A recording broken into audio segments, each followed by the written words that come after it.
नमस्कार मित्रांनो, पुन्हा एकदा स्वागत आहे आपल्या यूट्यूब चॅनलवर. मित्रांनो, 1 BHK ते सुद्धा फक्त 40 लाखामध्ये Dombivli east 90 feet road Thakurli या ठिकाणी दोन्ही स्टेशन जवळपास आहेत. त्यामुळे या प्रोजेक्टचा नक्की विचार करा.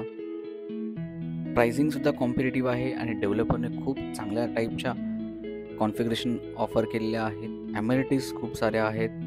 फुल क्वालिटी कन्स्ट्रक्शन, अजिबात कॉम्प्रोमाइज नाही. तुम्ही पाहू शकता ज्या प्रकारचं मटेरियल डेव्हलपरने यूज केलं आहे. हा आहे आपला common washroom. 1 BHK with master bedroom, ते सुद्धा फक्त 40 लॅक्सच्या बजेटमध्ये. किचन तुम्ही पाहू शकता, फुल टायलिंग वर्क आहे किचनला, along with dual side working platform. तुम्ही चांगल्या किचन ट्रॉली आणि स्टोरेज बनवून छान सुंदर असं घर करू शकता. छोट्या फॅमिलीसाठी तर खूप बेस्ट ऑप्शन आहे. ॲम्युनिटीज आणि लहान मुलांसाठी वगैरे children's play area along with अनेक ॲम्युनिटीज दिलेल्या डेव्हलपरने. त्यामुळे नक्की प्रोजेक्टचा विचार करा आणि आपल्या टीमला कॉन्टॅक्ट करा आणि या साईटला लवकरात लवकर व्हिजिट करा. पुन्हा एकदा धन्यवाद. भेटूया आपल्या पुढच्या व्हिडिओमध्ये.